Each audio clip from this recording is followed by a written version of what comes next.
The medical bay of Commander Dax's flagship was nothing like the cramped cargo hold of the Taiwan. It was spacious, clean, filled with advanced equipment that could diagnose and treat 100 different species. The rescued scientists lay in comfortable beds while Velthran medical staff checked them over with careful efficiency. Yunji sat in one of those beds, even though she insisted she was fine. A Velthran doctor ran a scanner over her, checking for radiation damage. "You are remarkably healthy for someone who just survived Sector 447, the doctor said, his translator rendering his clicks and whistles into standard language. "Your human crewmates must be very skilled." "They're the best," Yunji replied, and meant it with her whole heart. Across the bay, Yuna was receiving similar treatment. But unlike Yunji, she couldn't sit still.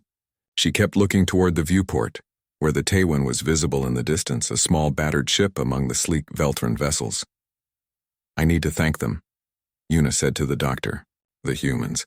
I need to thank them properly." "That can be arranged," the doctor replied. "But first, rest." On the bridge of his flagship, Commander Dax reviewed the flight data from the Taiwan's journey through Sector 447. His best navigation officers had been analyzing it for the past hour, and their conclusions were all the same. Impossible, not just difficult, not just dangerous. According to every mathematical model the Velthran possessed, the route the human ship had taken should have resulted in destruction at least 14 separate times. The margins of error were so small they were essentially zero. No computer could calculate that fast. No AI could process the variables in real time. And yet, a human pilot had done it by feel. "Request permission to board the human vessel," Dax told his communications officer. "I need to speak with their captain." The response came back quickly. Captain Ji-hoon welcomed Commander Dax aboard the Taiwan, though he warned that the ship was not built for comfort. That turned out to be an understatement. Dax had to duck his head to fit through most of the corridors. The walls were covered in exposed pipes and conduits, nothing like the smooth surfaces of Velthran ships. Everything looked old, used, repaired multiple times. In several places he could see where hull plates had been welded together, mismatched colors showing the history of damage and repair. This ship had been through wars, through storms, through disasters, and somehow it was still flying. Captain Ji-hoon met him in the conference room, a small space with a table and 6 chairs that had seen better days.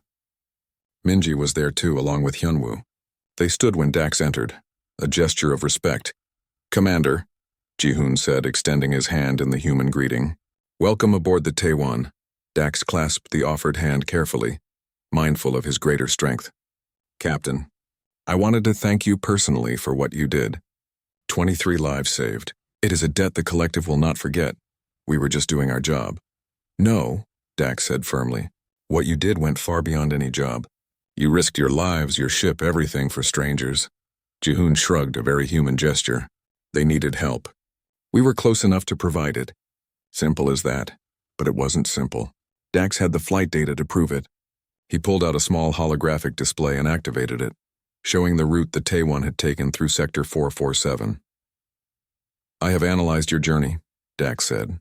"My computers have run every simulation. Captain, what you did should not have been possible. The calculations alone would take our most advanced AI systems several minutes per jump. You completed 27 jumps in under 2 hours, many of them with only seconds between them." "How?" Minji spoke up, a small smile on her face.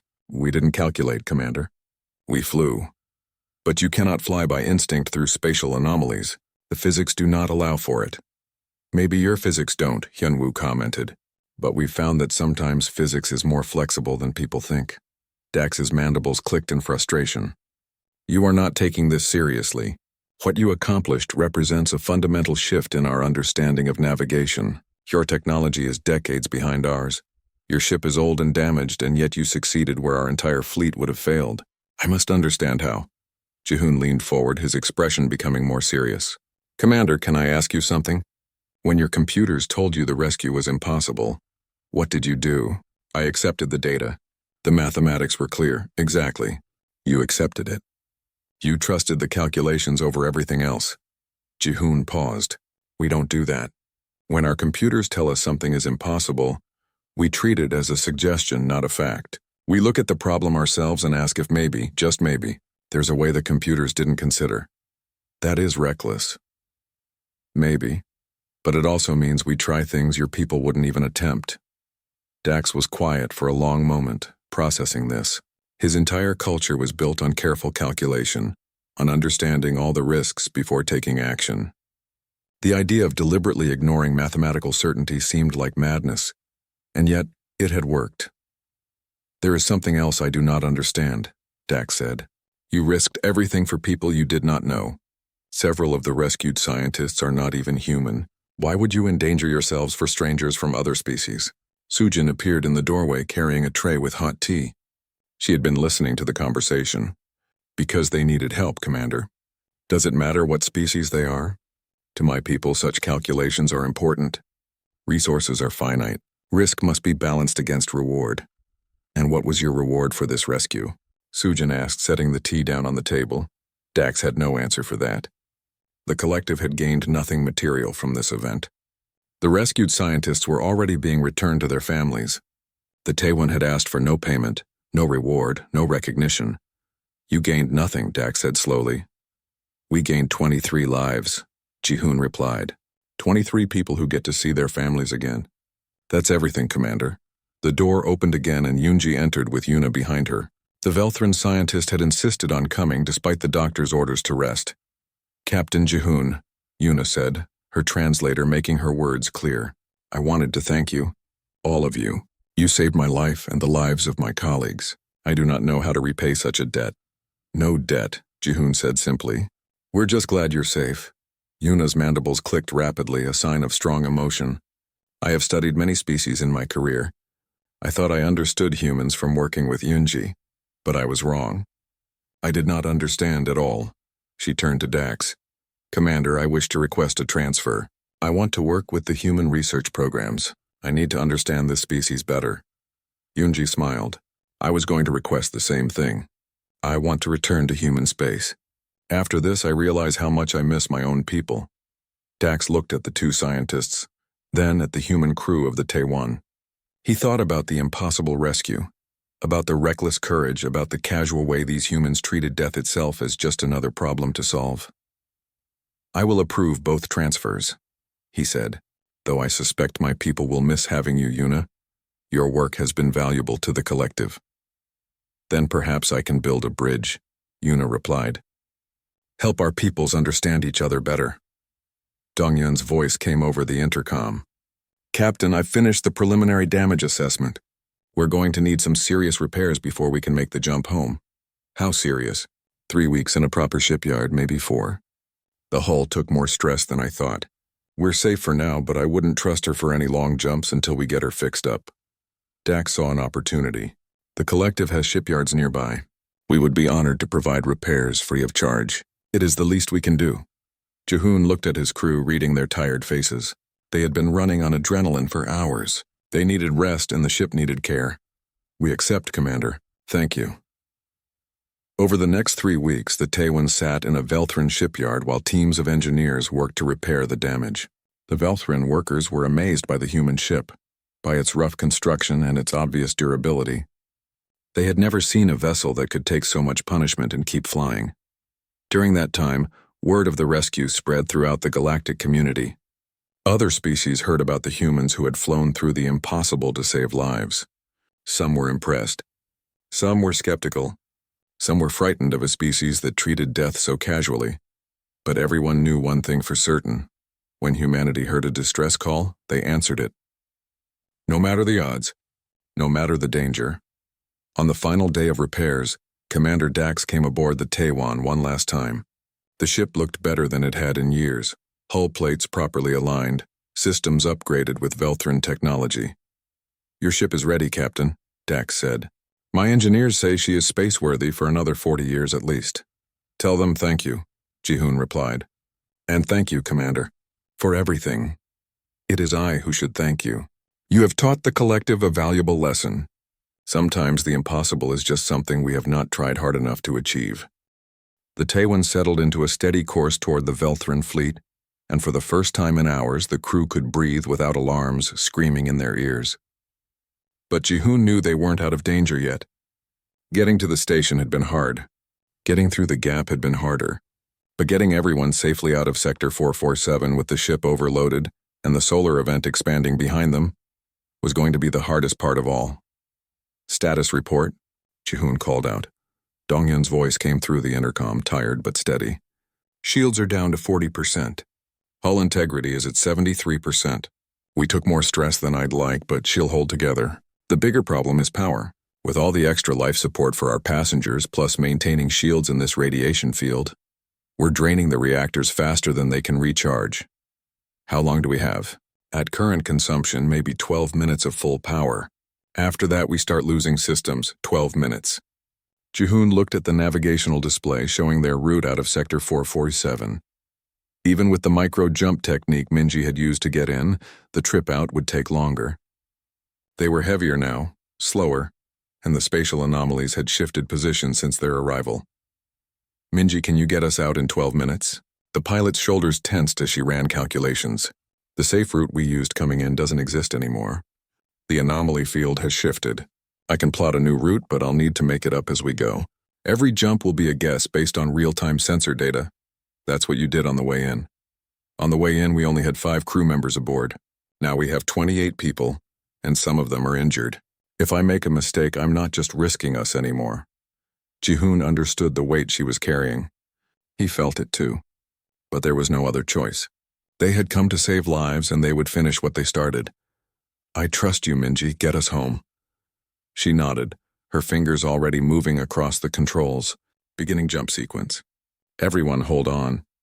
In the cargo bay, Yoonji moved among the rescued scientists, making sure everyone was secure. Yuna caught her arm as she passed. "What's happening?" Yuna asked. "Why haven't we left the sector yet?" "We're leaving now," Yoonji replied, trying to sound more confident than she felt.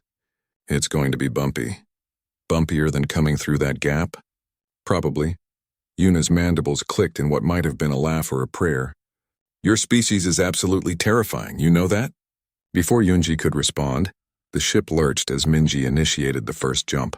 The sensation was like falling and being yanked backward at the same time. Several of the scientists cried out. Sujin moved through the bay, checking on everyone, offering calm words and steady hands. Jump 2. The Taewon flickered in and out of normal space, appearing for microseconds before vanishing again. In the Velthrin fleet, sensors struggled to track the human ship as it began its escape run. "They're jumping," Dax's tactical officer reported. "Multiple short-range FTL bursts. The pattern is..." "Captain, there is no pattern. They're improvising every single jump." "How many jumps to clear the sector?" "Unknown, sir." "They're not following any predetermined route." Dax watched the display, seeing the human ship blink in and out of existence like a firefly in the darkness. Each appearance was in a slightly different location, never where his computers predicted. It was beautiful and chaotic, order emerging from randomness. Jump 5, Jump 6. Inside the Taewon, the crew worked with practiced efficiency despite the stress. Hyunwoo called out gravitational readings, helping Minji avoid the invisible wells that could crush them. Donghyun rerouted power on the fly, stealing from weapons to feed the engines, borrowing from communications to maintain life support. "Captain, we have a problem," Hyunwoo announced. "There's a spatial anomaly forming directly ahead of us. It wasn't there 3 seconds ago." Minji's eyes scanned her displays, seeing the danger. A new anomaly, appearing out of nowhere, blocking their path. She had 0.7 seconds to make a decision. She chose left, adjusting their trajectory and jumping before the anomaly could fully form. The Taewon appeared 200 meters to the side of the danger zone, skimming past the edge of the forming distortion. Jump 8. Jump 9, power at 60%, Donghyun reported. "I've shut down everything except engines, shields, and life support. No hot water, no entertainment systems, no cooking facilities. We're running on bare minimum." "How long now?" Jihoon asked. "Maybe 8 minutes if we're lucky." They weren't going to make it.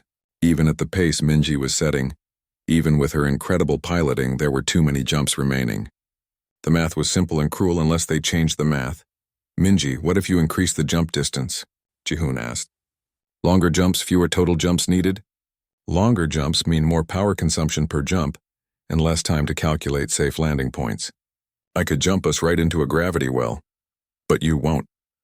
Minji looked back at her captain, seeing the absolute confidence in his eyes. He believed in her. The whole crew believed in her. 23 rescued scientists were depending on her. She turned back to her controls. All right, going to longer jumps. This is going to get really bumpy. Jump 10, but this time the jump was 3 times longer than before. The ship shuddered violently as it emerged, the shields flaring bright as they deflected radiation. Minji's hands flew across the controls, making instant calculations that would take a computer several seconds to process. Jump 11, longer still. The gap between jumps shortened as Minji pushed herself and the ship to their limits. In the cargo bay, scientists clutched their harnesses as the ship seemed to tear itself apart around them. Yoonji held Yuna's hand, both of them squeezing tight enough to hurt. Sujin braced herself against a bulkhead, her medical supplies secured but her instruments rattling in their cases. Jump 12. The hull groaned, a deep sound that resonated through everyone's bones. Donghyun watched his power readings drop into the critical zone. 6 minutes of power left. Maybe less. Jump 13. Captain, we have another problem, Hyunwoo called out. The solar flare has accelerated. It's expanding faster than predicted. If we don't clear the sector in the next 4 minutes, it's going to overtake us. 4 minutes. 6 jumps remaining at the current pace. Power for maybe 5 minutes if they were lucky. The numbers didn't work.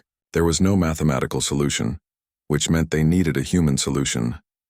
Minji, give me maximum jump distance, Jihoon ordered. Don't worry about the danger. Just get us out. Captain, if I miscalculate, you won't. I know you won't. Do it. Minji took a deep breath. Her hands moved with absolute certainty, plotting a jump that her training said was suicide. But her instincts, her feel for the ship, her trust in her own abilities said it would work. Jump 14. The longest jump yet. The Taewon appeared in clear space closer to the sector edge than anyone thought possible. But they had appeared right next to a radiation storm, close enough that the shields lit up like a star. Shields down to 15%. Hyunwoo shouted, jump 15. Minji didn't hesitate, didn't second guess. She trusted herself completely now, letting her instincts guide her through the chaos. The ship emerged in a pocket of stable space, a brief moment of calm in the storm. Through the viewports, everyone could see the edge of Sector 447 ahead, the boundary where normal space began and the madness ended. One more jump. That's all they needed. One more. But the power readings showed 3 minutes remaining, and the calculations for the final jump showed it would take 4 minutes to plot safely. Forget safe, Minji muttered. We're going in blind. She plotted the jump based purely on where she wanted to be, with no regard for what might be in the way. It was the most reckless thing she had ever done in her career as a pilot. It violated every rule, every protocol, every lesson she had ever learned. She initiated the jump. The Taewon vanished from Sector 447 in a flash of light, appearing alongside the Velthrin fleet in stable, normal space. The jump had been perfect, threading through dangers Minji couldn't have seen, arriving exactly where she intended. Alarms fell silent. The hull stopped groaning. Emergency lights switched to normal illumination. In the cargo bay, 23 rescued scientists sat in stunned silence, unable to believe they were alive. On the bridge, Minji slumped in her chair, exhausted. Jihoon placed a hand on her shoulder. I knew you could do it. We got lucky, Minji replied. Luck had nothing to do with it. Commander Dax stared at his sensors, watching the human ship appear from nowhere, intact and safe. His crew erupted in cheers. His calculations showed what had just happened was impossible. The first scientist through the airlock was a young Velthrin named Kesh, his forearms clutching 3 separate data pads like they were precious children.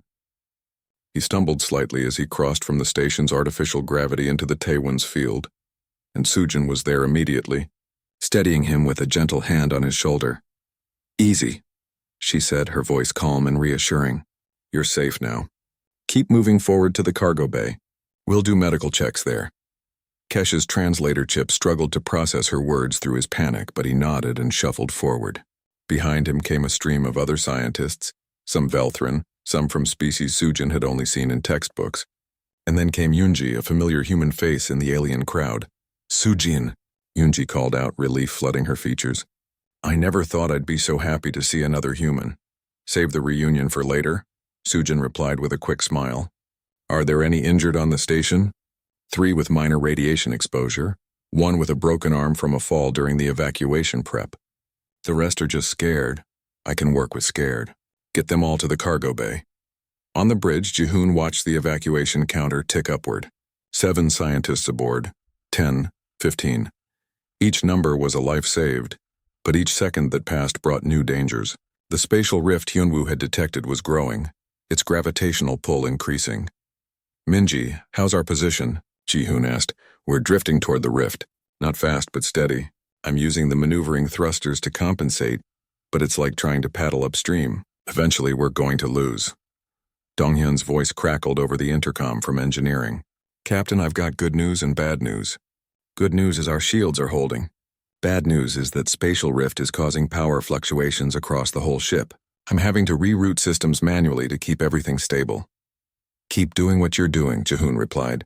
"We just need to hold on a little longer." 20 scientists aboard now, 21. In the cargo bay, Sujin moved efficiently through the crowd of rescued researchers, checking vital signs and administering treatment where needed. The 3 with radiation exposure received injections that would help their bodies fight the damage. The Velthran with the broken arm sat patiently as she applied a medical brace. His pain receptors dulled by medication, Yoonji helped translate between species, her years with the collective making her fluent in Velthran and passable in several other languages. She explained to worried scientists that the shaking they felt was normal, that the human ship was designed to handle stress, that everything was under control, even though she wasn't entirely sure that was true. 22 aboard, Hyunwoo announced from the bridge. 1 more to go. That last scientist was Yuna, the Velthran astrobiologist who had become Yoonji's closest friend on the station. She had insisted on being the last one off, making sure every other researcher had made it safely aboard the Taewon. Now she stood in the station's airlock, taking one final look at the facility that had been her home for 3 years. "Yuna, move now," Yoonji called over the comm system. "The station's reactor is failing." Yuna clutched her data drive tighter and stepped through the airlock. The moment she cleared the threshold, Jihoon gave the order to separate. Detach docking collar. "Minji, get us away from the station." The Taewon pulled away from the research station just as the facility's reactor finally gave up its fight against the solar radiation. Lights flickered and died across the station's hull. In another hour, the structure would begin to break apart, but everyone who mattered was off. 23 lives saved. "Captain, the spatial rift is directly ahead of us now," Hyunwoo reported, his voice tight with stress. "It's blocking our exit route." Jihoon studied the navigational display. The rift was a tear in normal space, a place where the laws of physics broke down completely. Anything that went into it would be torn apart at the molecular level. And it sat directly between the Taewon and safety, growing larger by the minute. "Minji, can you navigate around it?" The pilot shook her head, not taking her eyes off her controls. "It's too big now. By the time we circle around, the solar flare will hit us. We need to go through the sector the way we came in, or we don't go at all. Through the rift is not an option." "I know, Captain. That's why I'm going to thread between the rift and the gravity well to our starboard side. There's a gap, barely ship width, but it's there." Jihoon looked at the display, seeing the impossible route Minji was proposing. The margin for error was 0. Even a slight miscalculation would mean getting pulled into either the rift or the gravity well, both of which meant death. "How confident are you?" he asked. Minji's hands moved across her controls, making micro-adjustments to their trajectory. "Honestly, about 50-50. But it's the only shot we have." In the Velthran fleet, Commander Dax watched the human ship's trajectory with mounting horror. His computers had plotted the same course Minji was attempting and had marked it as impossible. Not just dangerous, mathematically impossible. "They're going to try to fly between the rift and the gravity well," his tactical officer said, her voice barely a whisper. "I can see that," Dax replied. "Open a channel.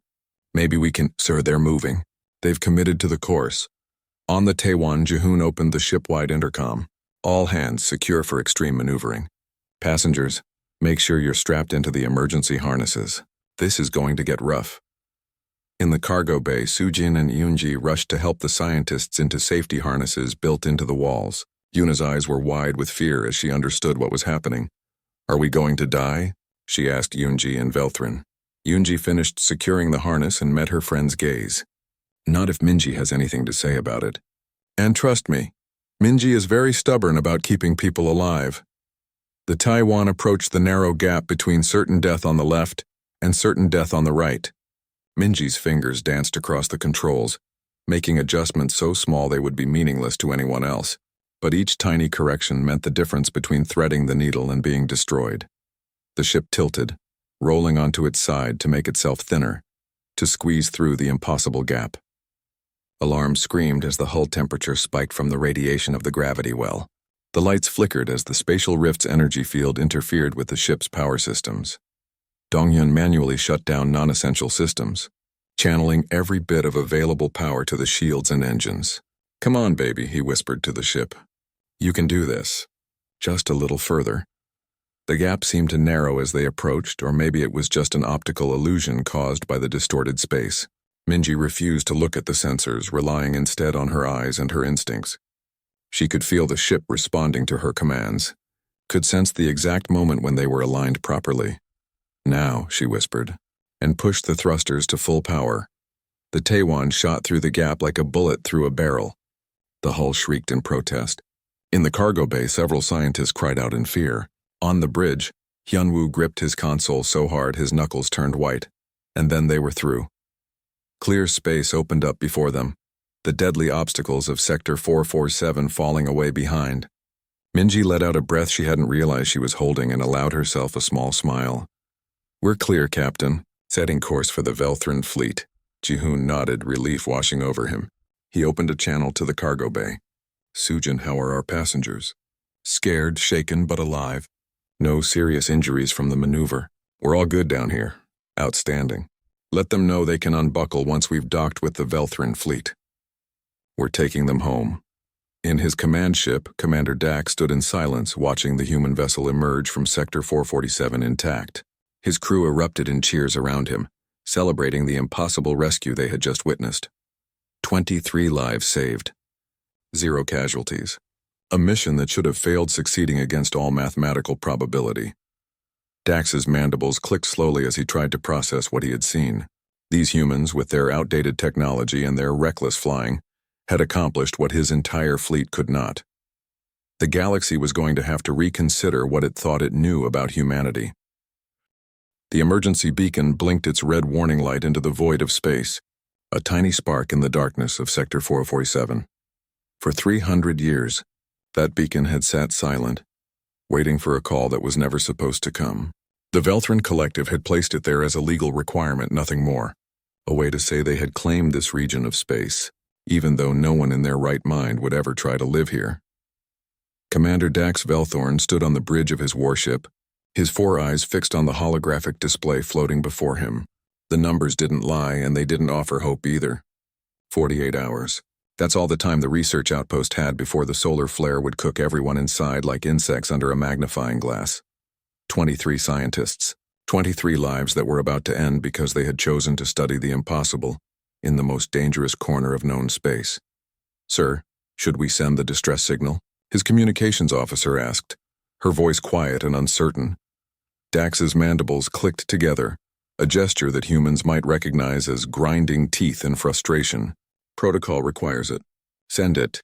"But sir, no one can reach them in time. Sector 447 is—" "I know what it is," Dax interrupted, his voice sharper than he intended. He softened his tone. "Send the signal anyway. At least we will have followed procedure." The signal went out, broadcasting across every frequency, reaching out to any ship within range. It was a formality, a way to tell the families later that they had tried everything, even when they knew nothing could be done. Sector 447 was a graveyard of ambition. The Velthran had learned that lesson the hard way, losing 12 colony ships in the early days. The region was beautiful in its own terrible way. Massive gas clouds glowed with radiation. Spatial anomalies twisted light into impossible colors. Gravity wells appeared and disappeared without warning, strong enough to crush a starship into the size of a fist. Flying through Sector 447 wasn't just dangerous. It was suicide.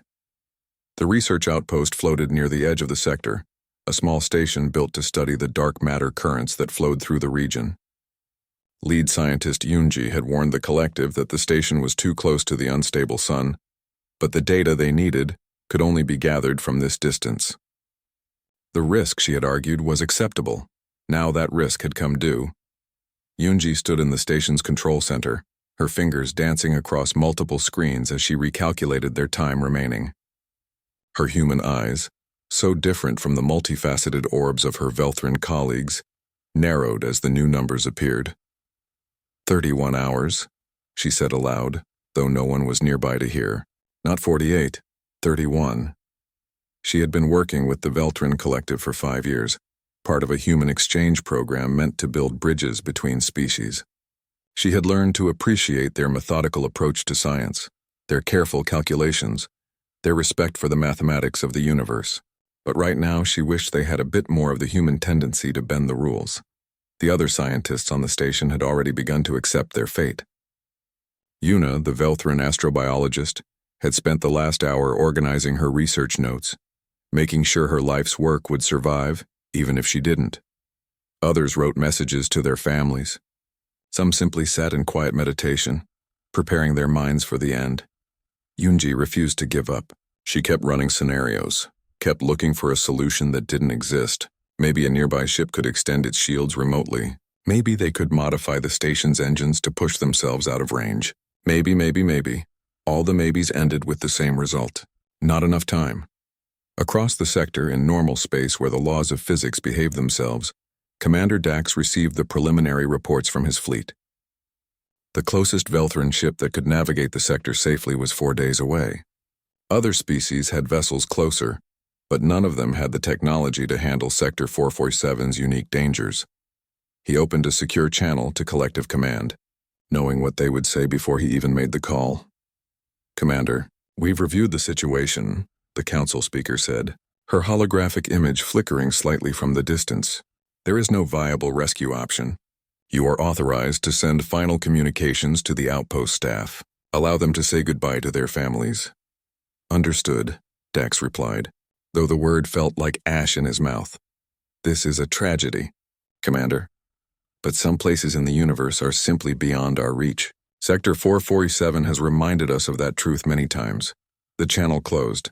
Dax looked at his communications officer, preparing to give the order he dreaded. Then his tactical officer spoke up, her voice sharp with surprise. "Sir, we have an FTL signature. Someone is entering the sector." Dax's head snapped toward the tactical station. "That's impossible." "Verify the reading immediately." The officer's fingers flew across her controls, checking and rechecking the data. "Confirmed, sir. Single vessel small class entering Sector 447 at... Sir, these speeds shouldn't be possible through the anomaly field." On the main display, a new contact appeared. The computer analyzed the signature, matching it against the database of known vessel types. The result made Dax's mandibles click in disbelief. "Human," he said. "That's a human ship." "Yes, sir. They're using some kind of micro-jump technique, short bursts of FTL threading through the anomalies. Our computers can't even predict their path. They're improvising in real time." Dax watched the contact marker weave through the sensor display like a needle through cloth. Every time the ship should have hit an anomaly and been torn apart, it jumped slightly, appearing somewhere safe. The pattern made no sense. There was no way to calculate those jumps fast enough to avoid the constantly shifting dangers. "Get me a communication channel," Dax ordered. "Sir, they're still in the anomaly field. Communications will be..." "Try anyway." Static filled the bridge speakers for several seconds. Then through the interference, a human voice came through, calm and clear. "This is Captain Jehoon of the human starship Taiwan. We received a distress call from this sector. We're en route to provide assistance. ETA 15 hours. 15 hours. The human ship would reach the research outpost in 15 hours, when it should take days for anyone to safely navigate Sector 447. When it should take weeks for a human ship with their older technology." Dax opened his mouth to respond, to warn them about the dangers, to tell them they were attempting something impossible. But the words caught in his throat as he watched the human ship make another impossible jump, moving deeper into the sector with absolute confidence. No one was supposed to answer that distress call. No one was supposed to be able to reach the research outpost in time. But humanity was coming anyway, and they were coming fast. The HSS Taiwan shuddered as it dropped out of another micro-jump, the hull groaning from stress that would have torn apart most ships. Captain Jehoon kept his feet steady on the bridge, one hand gripping the railing as he watched the navigational display. "How are we looking, Minji?" he asked his pilot. Minji's eyes never left her controls, her fingers making constant tiny adjustments. Sweat beaded on her forehead despite the cool air circulating through the bridge. 13 more jumps, Captain. The gravity wells are shifting faster than the computer can predict, so I'm flying by feel. By feel, Jihoon repeated, a slight smile crossing his face. The Velthrin would have a collective heart attack if they heard that. The Velthrin wouldn't be in this sector at all, Hyunwoo commented from the weapons station, which is probably why they have hearts that still work. In the engineering section, Dongyun monitored power levels that kept creeping into the red zone. The Taewon was an older ship, built 40 years ago and refitted more times than anyone could count. She wasn't pretty, and she definitely wasn't built for fancy maneuvers through space that wanted to kill you. But she was reliable and she was tough, and right now that's what mattered. Captain, I'm diverting power from the recreational systems, Dongyun called over the intercom. We're not going to have hot showers or entertainment screens for a while. I think everyone can live with cold showers if it means we all live, Jihoon replied. The medical bay was quiet for now, but Sujin was preparing for the worst. She laid out supplies for treating radiation exposure, gravitational stress injuries, and a dozen other conditions that could result from flying through the most dangerous region of space known to any species. Her medical database had entire sections marked in red, warning that treatment protocols in Sector 447 were theoretical at best. She didn't care about theoretical. She cared about being ready. Back on the research station, Yoonji watched her sensors with growing disbelief. The human ship was actually getting closer. Not in the slow, careful way that made sense, but in rapid bursts that defied everything she knew about safe navigation. They're insane, Yuna said, looking over Yoonji's shoulder at the display. Absolutely insane.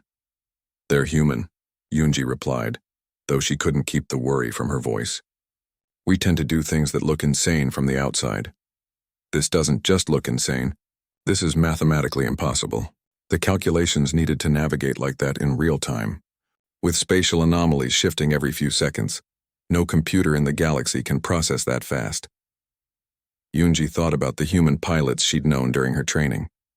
The way they talked about feeling the ship, about trusting their instincts when the instruments couldn't keep up. The Velthrin had always found that concept baffling. How could you trust something as unreliable as intuition when you had precise instruments? But watching the Taewon dance through Sector 447, Yoonji was starting to understand. Commander Dax had moved his entire fleet to the edge of the sector, as close as they dared to get.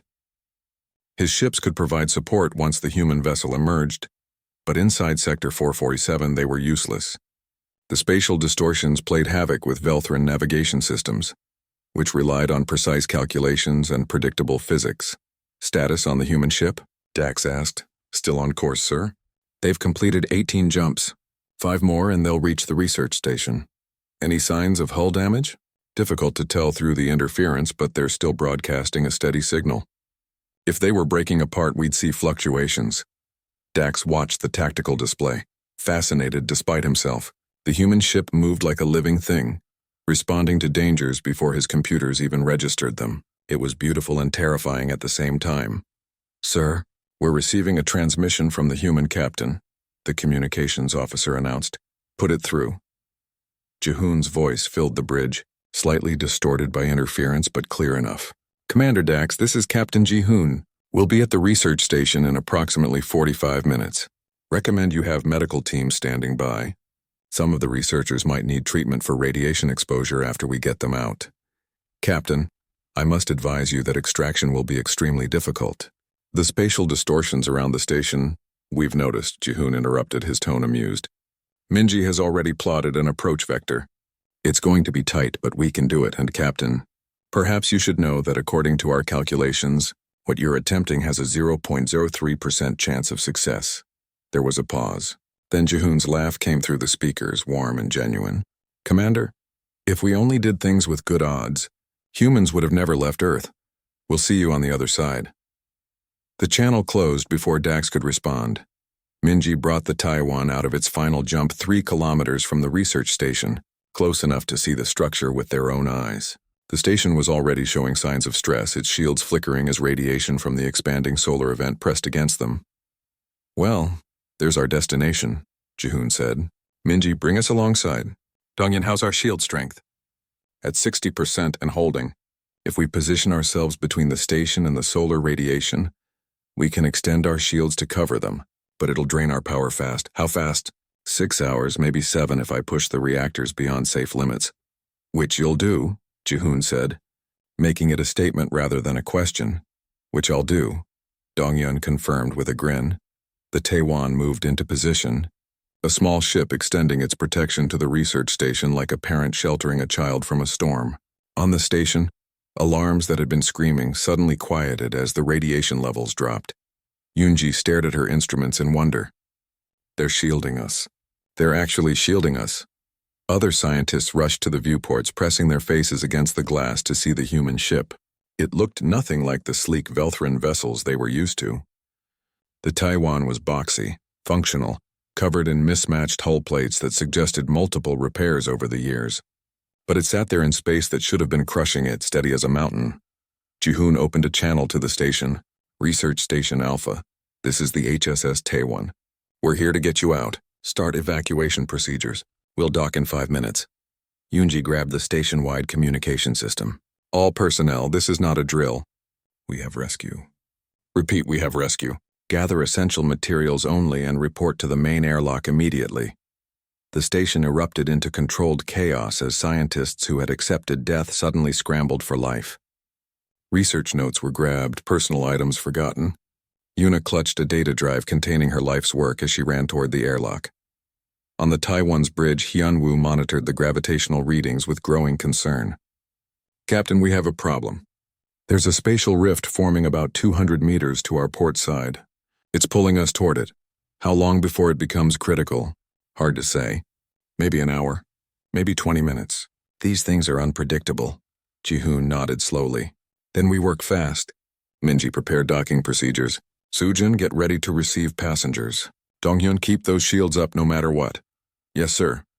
The Taiwan extended its docking collar, connecting with the research station with a solid metallic thunk. The airlock doors opened and humanity met the scientists they had crossed the impossible to save. In the Velthran fleet, Commander Dax watched his sensors in silence. The human ship had reached the station. Against all odds, against all calculations, against everything that made sense, they had arrived. No one was supposed to show up. But humanity had arrived in a flash, and now they had to get everyone out alive.